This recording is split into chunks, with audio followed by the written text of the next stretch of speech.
কি হলো? অমন করে তাকিয়ে কি দেখছো? আজ তোমার পার্টির আচরণটা আমার একদম ভালো লাগেনি পরমা। কোন আচরণ? ওই মিস্টার মেননের সঙ্গে তোমার ঢলাঢলি। ও তাই বলো? সত্যি মাত্র এক পেক পেটে পড়তে না পড়তেই ভদ্রলোক এমন ব্যালেন্স হারিয়ে ফেললেন না। এমন ছেলে মানুষে শুরু করেন। তুমি কিন্তু ওকে অতটা প্রশ্রয় না দিলেই পারতে পরমা। ও মা, আমি তো ভাবলাম তোমাদের হাই সোসাইটির একজন পিলার ভদ্রলোক, তোমার বন্ধু। আমি রুট ব্যবহার করলে তুমি মনে মনে অসন্তুষ্ট হবে, আর অন্যরাও আমাকে কনজারভেটাইজ ভেবে মনে মনে হাসবে। তাই তো আমি। বরং উল্টোটাই হয়েছিল পরমা। তোমাদের লক্ষ্য করে অনেকেই আড়ালে মুখ টিপে হাসছিল। ও তাই নাকি? একদম তাই। মিসেস সান্যাল মিসেস রেড্ডিকে চোখ টিপে ইশারায় তোমাদের দেখাচ্ছিলেন, সেটাও কিন্তু চোখে পড়েছে আমার। সে কি গো, মিস্টার মেনন আর মিস্টার সান্যাল ফরেনে থাকায় মিসেস সান্যাল তো খুব লোনলি ফিল করছিলেন। তো এই গত মাসে উইকেন্ড স্পেন্ড করতে মিস্টার মেননের সঙ্গে উনি দীঘায় গিয়েছিলেন। আচ্ছা, মিসেস সান্যাল কি জেলাস ফিল করছিলেন? কি হলো, অমন করে তাকিয়ে কি দেখছো আবার? শোনো পরমা, মিসেস সান্যালই কিন্তু সোসাইটির একমাত্র আদর্শ চরিত্র নয়। তুমি কি আমার চরিত্র নিয়ে সমালোচনা করছো নাকি? না না, তা নয়, কিন্তু ব্যাপারটা আমারও একটু দৃষ্টিকটু লাগছিল। কিরকম?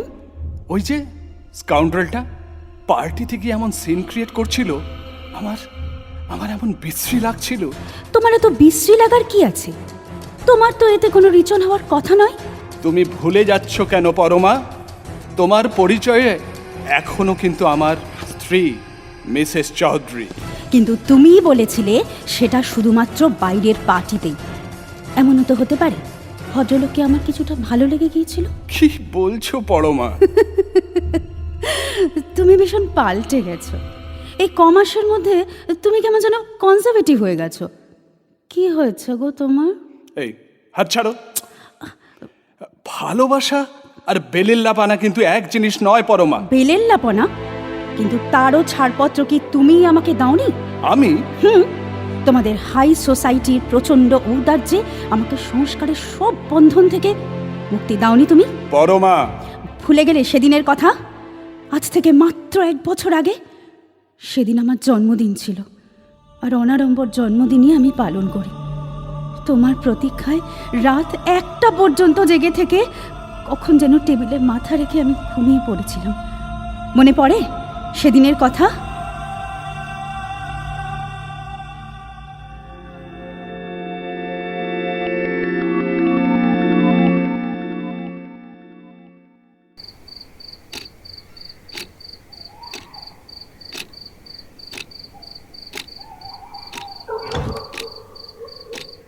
কোথায় ছিলে এতক্ষণ?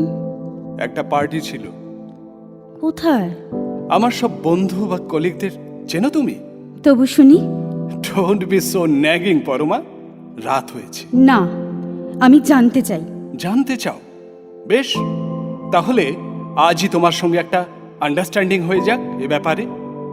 বলো বলো, কি জানতে চাও তুমি? তুমি তুমি তোমার কোনো বান্ধবীর বাড়িতে গেছিলে? যদি বলি তাই ছিলাম। তুমি তুমি আমার ইজিলি বলতে পারলে কথাটা? অমন বাচ্চা মেয়ের মতো উত্তেজিত হয়েও না বস। শোনো, তোমাকে আজ কয়েকটা কথা একটু পরিষ্কার করে বুঝিয়ে দিই। কি কি বোঝাবে শুনি? আমি জানি বাইরে তোমার 3-4 জন প্রেমিকা আছে। তাই নাকি? হ্যাঁ, একদম তাই। তাদের ভেতর 2-1 জন অভিনেত্রী, একজন মডেল গার্ল, আর একজন তোমাদের হাই সোসাইটির একজন ফ্রাস্ট্রেটেড উইডো। সব জানি আমি। আমার কাজটা তুমি অনেক সহজ করে দিলে পরমা।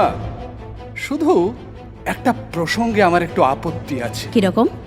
ওই প্রেমিকা শব্দটা কেমন যেন স্থূল। ওরা আমার কম্পেনিয়ান, বন্ধু। আচ্ছা বুঝেছো? আচ্ছা, তোমার তোমার বলতে এতটুকু লজ্জা করছে না? হ্যাঁ, ঘরে বিবাহিত স্ত্রী থাকতেও তোমার। ঠিক এই প্রসঙ্গটাতেই আমি আসতে চাইছিলাম পরমা। তুমি মধ্যবিত্ত পরিবার থেকে এসেছো, তাই বিয়ের সংস্কারটা এখনো মাথা থেকে সরাতে পারছো না। ও তাই নাকি? হ্যাঁ, কিন্তু বিয়েটা আসলে দুটি পরিণত নারী ও পুরুষের মধ্যে একটা সামাজিক চুক্তি ছাড়া তো কিছু নয়। চুক্তি?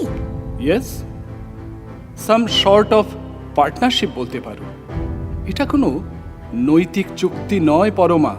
আশ্চর্য! তাহলে স্বামী স্ত্রীর মধ্যে কোনো নৈতিক আবদ্ধতা নেই, এটাই বলতে চাও তুমি? হ্যাঁ, তাই। দেখো, মানব ইতিহাসের আদিতেও তা ছিল না। পুরুষ বা মহিলা সকলেই ছিল মুক্ত মানব, যথেচ্ছ বিহারের অধিকারী। অনেক পরবর্তীকালে একটা সামাজিক কাঠামো তৈরি করার প্রয়োজনেই মানুষ নিজেদের স্বাধীনতা খর্ব করে বিবাহ নামক একটা প্রথার সৃষ্টি করেছিল। এই কথা তো আজ বাচ্চারাও জানে। তবু তবু সমাজে বাস করতে হলে সেই সামাজিক প্রথাগুলোকে... না না পরমা, না। একথা তুমিও জানো, আমিও জানি। নারী বা পুরুষ কেউ একাধারে সন্তুষ্ট নয়। তাহলে মিথ্যে প্রবঞ্চনা করে লাভ কি বলো? তাহলে আবার জঙ্গলের রাজত্বে ফিরে গেলেই তো হয়। না, সেটাও আর সম্ভব নয়। কেন নয়? বিভিন্ন কারণে আজ সভ্য মানুষের কাছে সামাজিক কাঠামোটাও অপরিহার্য হয়ে উঠেছে। তাই নিজেদের মুক্তির জন্য একটা মধ্যপথ বেছে নিতে হচ্ছে। মধ্যপথ? হ্যাঁ, আর তাছাড়া মানুষের মনে সহজাত ইচ্ছেটাকেও তো তুমি অস্বীকার করতে পারো না। অর্থাৎ মন চাইলেই যত্রতত্র বিচরণের স্বাধীনতা? প্রসঙ্গটা তুমি ভীষণ স্থূল পর্যায়ে নিয়ে আসছো পরমা। তাই নাকি? হ্যাঁ, যত্রতত্র বিচরণ কথাটার মধ্যে কোথায় যেন একটা রুচিহীনতার ইঙ্গিত থেকে যায়। কিন্তু ব্যাপারটা তা নয়। তাহলে ব্যাপারটা কি? দেখো, সারাদিন জীবন ধারণের জন্য প্রাণান্ত পরিশ্রমের পর মানুষ সামান্য একটা রিল্যাক্সেশন চাইতেই পারে। এক্সট্রা এনার্জির জন্য সেটা দরকার। Relaxation, energy? আচ্ছা, সে এনার্জি কি তুমি তুমি আমার কাছ থেকে পাচ্ছ না? তাহলে সত্যি কথাটাই বলি। বলো শুনি। তোমার চেয়ে তারা অনেক অনেক বেশি ওম্যানলি, ওয়ার্ম, জীবন্ত। এই একই প্রশ্ন তো মেয়েদের ক্ষেত্রেও আসতে পারে, তারাও তো... সার্টেনলি, এ ব্যাপারে তুমি সম্পূর্ণ মুক্ত। বিয়েটা আজ মডার্ন ওয়ার্ল্ডের যে কোনো ইন্টেলিজেন্ট আর ইন্টেলেকচুয়াল লোকের কাছে একটা সামাজিক বন্ধন ছাড়া কিছুই নয়। এর সঙ্গে নৈতিক বন্ধনের কোনো প্রশ্ন নেই। প্রশ্ন নেই? না। ফুল এনার্জি নিয়ে বাঁচার জন্য তুমিও তোমার পছন্দ মতো যে কোনো পুরুষের সঙ্গে মেলামেশা করতে পারো পরমা। মেলামেশা? প্রেম? ক্ষতি কি? সমাজ? আগেই তো বললাম, সমাজের কাঠামোটা বাঁচিয়ে রাখা দরকার নিজেদের স্বার্থেই। ও, তাই যা করবে সেটা গোপনে করলেই হলো। তাই নাকি? অবশ্য এ ব্যাপারে মেয়েরা জন্মগত কৃতিত্বের দাবি করতে পারে। তোমাদের অভিনয় ক্ষমতা পুরুষদের চেয়ে অনেক অনেক বেশি পরমা। আচ্ছা আচ্ছা, তাহলে মেয়েদের নিয়েই থাকো তুমি। আমাকে সব বন্ধন থেকে এবার মুক্তি দাও। এটা কিন্তু তোমার রাগের কথা হলো পরমা। ব্যাপারটা তুমি একটু বোঝবার চেষ্টা করো। এটা আজ আর কোনো নিন্দনীয় ব্যাপার নয় পরমা। নিন্দনীয় নয়? No, this is modern progressive outlook. এর ভিতর ডাইভোর্স, চিরমুক্তি, এইসব কথা আসছে কি করে? Take it easy deer.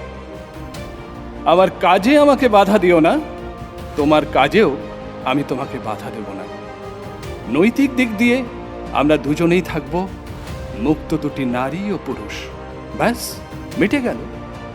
তারপরেও একই ছাদের তলায় আমাদের দুজনকে স্বামী স্ত্রী এই পরিচয় বাস করতে হবে? না, কোনো প্রয়োজন নেই।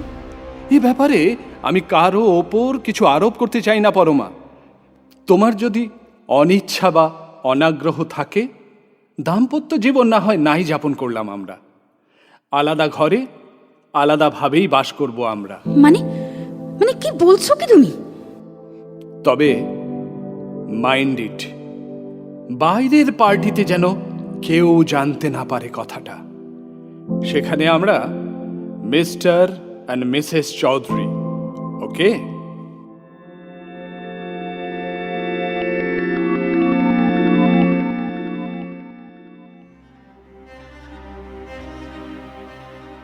সেদিন থেকে একই ছাদের নিচে বিচ্ছিন্ন দুটি সত্তা হিসেবে বাস করছি আমরা।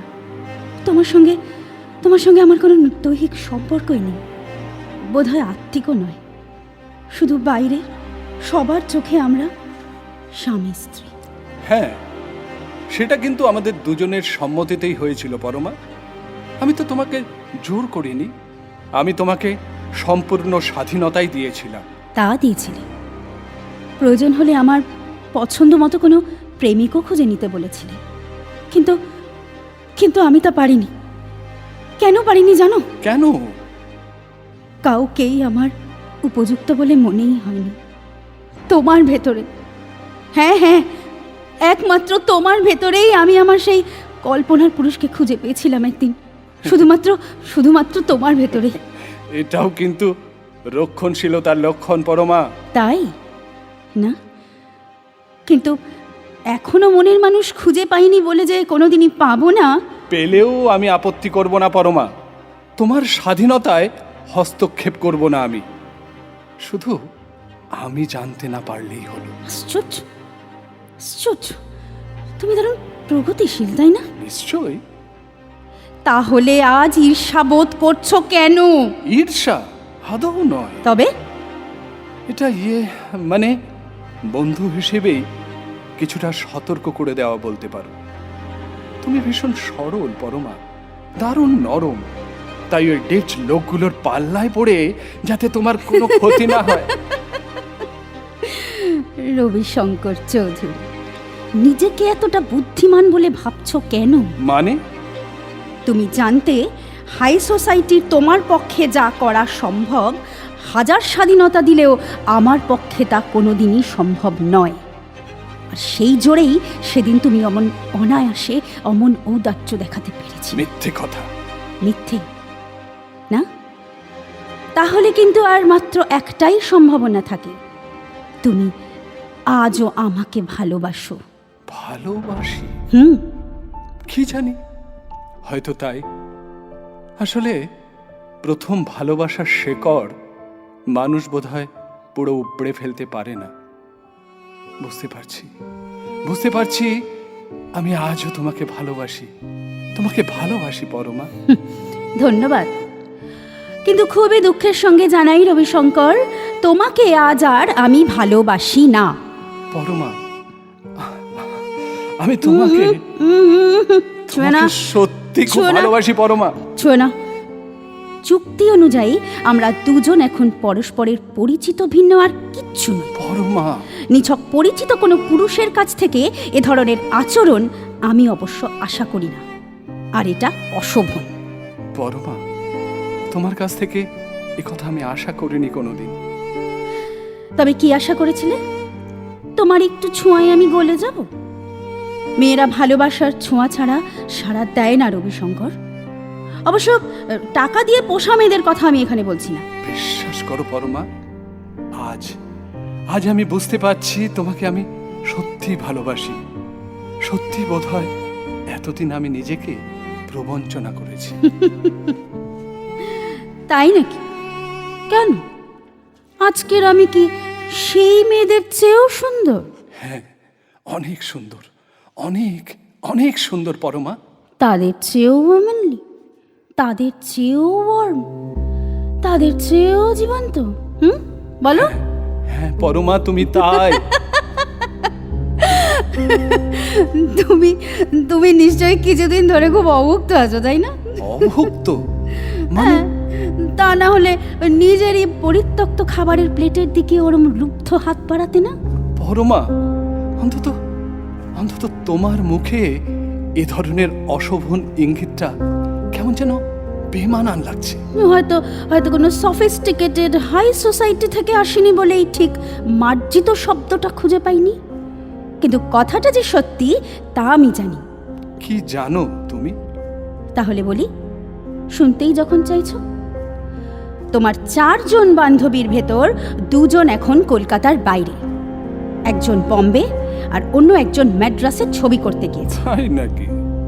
মডেল মেয়েটাকে তোমাদের বন্ধু মিস্টার মেননকে কিছুটা সময় দিতে হচ্ছে, আর সেই ডিভোর্স উইডো সম্প্রতি তার চেয়ে ছোট একটি ছেলেকে বিয়ে করেছেন। কে গো, ঠিক বলিনি? অস্বীকার করছি না, কিন্তু কিন্তু এই ঘটনাগুলো তো সব কাকতালীয়। অর্থাৎ এই ঘটনাগুলো না ঘটলেও তুমি আবার নতুন করে আমার প্রেমে পড়তে পারতে। হ্যাঁ হ্যাঁ, ঠিক তাই। আমাকে নিবিড় করে পেতে চাও আবার? হ্যাঁ পরমা, হ্যাঁ। আজ রাত থেকেই? প্লিজ অত স্থূল হয়েও না পরমা। মনে হচ্ছে যেন কাউন্টারে দাঁড়িয়ে কোনো কাস্টমারের সঙ্গে তুমি কথা বলছো। নতুন চুক্তিতে আসছি তো, তাই আলোচনাটা খোলাখুলি হওয়া বাঞ্ছনীয়। রবিশঙ্কর, নতুন চুক্তি মানে? দেখো, আমি তোমার স্ত্রী হলেও আগের চুক্তি অনুযায়ী বর্তমানে আমি সম্পূর্ণ মুক্ত, স্বাধীন। তাই অন্য যে কোনো পুরুষকে ভালোবাসার স্বাধীনতা তুমিই আমাকে দিয়েছিলে। তাই তোমাকেই আমি প্রথম সুযোগটা দিতে পারি, যদি অবশ্য উপযুক্ত ক্ষতিপূরণ পাই। ক্ষতিপূরণ? তুমি ঠিক কি বলতে চাইছো পরমা? আমি বুঝতে পারছি না। বুঝছো না? না। আচ্ছা বেশ, তাহলে আরও ক্লিয়ার করে বলছি। ওই মহিলাদের মধ্যে সবচেয়ে এক্সপেন্সিভ ছিল কোন মহিলা? এক্সপেন্সিভ মানে? মানে কার পেছনে তোমার সবচেয়ে বেশি খরচ করতে হতো? তা শুনে তোমার কি লাভ? বেশ, তোমার আপত্তি থাকলে আমি নাম জানতে চাইব না, শুধু অঙ্কটা বলো। অঙ্ক? আচ্ছা, পুরোটাও জানতে চাইছি না, শুধু গত 3 মাসে তার পেছনে তোমাকে ঠিক কত খরচ করতে হয়েছিল বলো। তা তা কি করে বলবো? জানো না? না। হিসেবটা তোমার রাখা উচিত ছিল। ঠিক আছে, আন্দাজেই বলো, অন্তত 1000-500। হ্যাঁ, হবে হয়তো এরকমই কিছু। তাহলে আমাকেও 5000 টাকা দিতে হবে। মানে ওটা পেলেই আগামী 3 মাসের জন্য আমার সঙ্গ পাবে তুমি। হ্যাঁ গো, আজ রাত থেকে রাজি? তোমার কি মাথাটা খারাপ হয়ে গেছে পরমা? তাহলে থাক, আমার ভীষণ ঘুম পাচ্ছে, আমি শুতে যাচ্ছি। Good night. পরমা, তুমি ছাড়ো, পথ ছাড়ো, আমাকে নিজের ঘরে যেতে দাও, আমার ঘুম পাচ্ছে। তুমি জানো না পরমা, তুমি কি মূর্খের মতো কথা বলছো। হয়তো তাই, কিন্তু আমার ওই একটাই শর্ত, 5000 টাকা। 5000 টাকা? অ্যাবসার্ড। কেন অ্যাবসার্ড? কেন? কেন? নিজের স্ত্রীকে টাকা দিয়ে তার সঙ্গ লাভ করতে হচ্ছে, এমন কথা কেউ কোনোদিনও শুনেছে? বাইরের মেয়েকে টাকা না দিয়ে নিজের ঘরের বউকে টাকা দেওয়াটা কি অনেক কম বোকামির কাজ নয়? টাকার অঙ্কটা কোনো ফ্যাক্টর নয় পরমা। আচ্ছা, কিন্তু কিন্তু টাকার বিনিময়ে নিজের স্ত্রীর সঙ্গে রাত্রিবাসটা কি উদ্ভট একটা কল্পনা নয়? লোকে শুনলে হাসবে না? লোকের কথা থাক, তোমার এতে এত হাসির কি আছে? আমাদের অলিখিত চুক্তি অনুযায়ী তুমি এখন আমার কাছে একজন পরপুরুষী। পরমা, কিন্তু তুমি বলেছ আমাকে তোমার ভীষণ ভালো লেগে গিয়েছে। আমাকে তো আর দ্বিতীয়বার তোমার পক্ষে বিয়ে করাটা সম্ভব নয়, তাই কিনেই নিচ্ছ, এই অন্য মেয়েদের যেরকম কিনে নিয়েছিলে। তো এর ভেতরে উদ্ভট চিন্তার তো কিছু নেই। তুমি কিন্তু মাত্রা ছাড়িয়ে যাচ্ছ পরমা। তাছাড়া আর একটা কথা ভেবে দেখো রবিশঙ্কর, ভোগের পেছনে প্রচুর অর্থ ব্যয়টা আভিজাত্যের লক্ষ্য। পরমা, পথ ছাড়ো, আমার ভীষণ ঘুম পাচ্ছে। না, তোমার ছাড়ো তোমার তুমি। এই অধ্যত্ব আমি তুমি- ঘুচিয়ে দেবো তুমি পরমা। ছাড়ো। তুমি তুমি তুমি যদি না চাও, আমাকে বাধ্য হয়েই বেহারাকে ডাকতে হবে। সেটা কি খুব শোভন হবে? বেশ, টাকাটাই যদি সব হয় তাহলে টাকাই নাও। এই নাও, পুরো 5000ই আছে, ইচ্ছে হলে গুনে নিতে পারো। পাগল, তুমি অভিজাত জমিদার বংশের ছেলে, তোমাকে এতটা অবিশ্বাস করতে পারি? দাও দাও দাও দাও। ও, কিন্তু একটা কথা। কথা? আবার কি কথা পরমা? আমাকে যদি সেই মেয়েদের চেয়েও তোমার বেশি ভালো লেগে যায়, সামনের মাস থেকে কিন্তু টাকার অঙ্কটা বাড়াতে হবে। কি যে তুমি বলো পরমা, তুমি না। বারে, আজ থেকে তো শুধু স্ত্রী নই, তোমার প্রাণেশ্বরী যোগ। এসো, ঘরে এসো। হ্যাঁ বড় মা, হ্যাঁ। এসো এসো আমার ঘরে এসো,